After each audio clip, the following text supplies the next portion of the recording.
Chapter 17. Paul and Silas travelled on through Amphipolis and Apollonia and came to Thessalonica, where there was a synagogue. According to his usual habit, Paul went to the synagogue.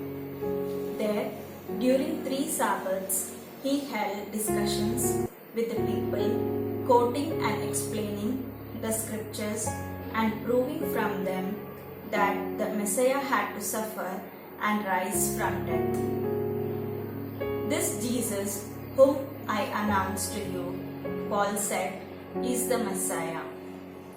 Some of them were convinced and joined Paul and Silas. So did many of the leading women and a large group of Greeks who worshipped God. But some Jews were jealous and gathered worthless loafers from the streets and formed a mob. They set the whole city in an uproar and attacked the home of a man named Jason in an attempt to find Paul and Silas and bring them out to the people. But when they did not find them, they dragged Jason and some other believers before the city authorities and shouted, "These men have caused trouble everywhere. Now they have come to our city, and Jason has kept them in his house. They are all breaking the laws of the emperor, saying that there is another king whose name is Jesus." With these words, they threw the crowd and the city authorities in an uproar. The authorities made Jason and the others pay the required amount of money to be released and let them go. As soon as night came, the believers sent Paul and Silas to Berea. When they arrived, they went to the synagogue. The people there were more open-minded than the people in Thessalonica.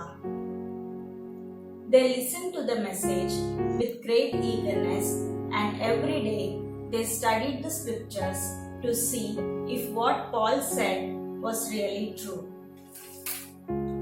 Many of them believed, and many Greek women of high social standing and many Greek men also believed.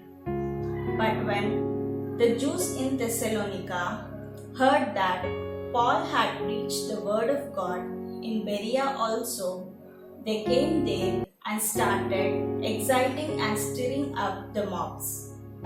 At once, the believers sent Paul away to the coast, but both Silas and Timothy stayed in Berea. The men who were taking Paul went with him as far as Athens and then returned to Berea with instructions from Paul that Silas and Timothy should join him as soon as possible. While Paul was waiting in Athens for Silas and Timothy, he was greatly upset when he noticed how full of idols the city was. So he held discussions in the synagogue with the Jews and with the Gentiles who worshipped God, and also in the public square every day with the people who happened to come by. Certain Epicurean and Stoic teachers also debated with him. Some of them asked, "What is this ignorant show of trying to say?" Others answered, "He seems to be talking about foreign gods." They said this because Paul was preaching about Jesus and the resurrection. So they took Paul, brought him before the city council, the Areopagus, and said, "We would like to know what this new teaching is you are talking about. Some of the things we hear you say sound strange to us, and we would like to know what they mean." For all the citizens of Athens and the foreigners who lived there liked to spend all their time telling and hearing the latest new thing. Paul stood up in front of the city council and said, I see that in every way you Athenians are very religious. For as I walked through your city and looked at the places where you worship, I found an altar on which is written, to an unknown God.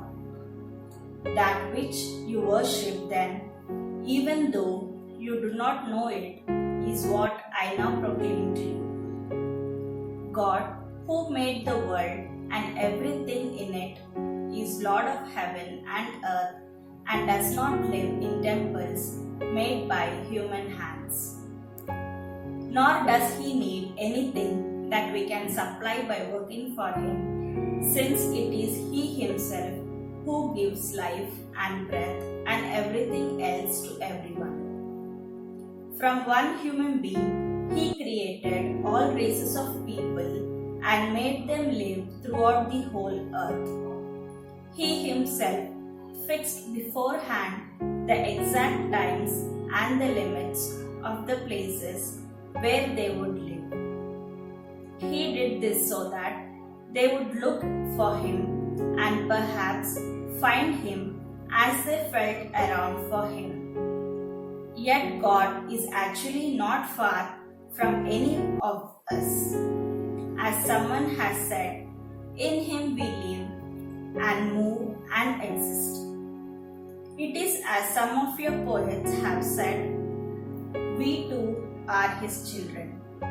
Since we are God's children, we should not suppose that his nature is anything like an image of gold or silver or stone shaped by human art and skill. God has overlooked the times when people did not know him, but now he commands all of them everywhere to turn away from their evil ways. For he has fixed a day in which he will judge the whole world with justice by means of a man he has chosen. He has given proof of this to everyone by raising that man from death. When they heard Paul speak about a raising from death, some of them made fun of him, but others said, we want to hear you speak about this again. And so Paul left the meeting. Some men joined him and believed, among whom was Dionysius, a member of the council. There was also a woman named Damaris and some other people. This is the word of the Lord.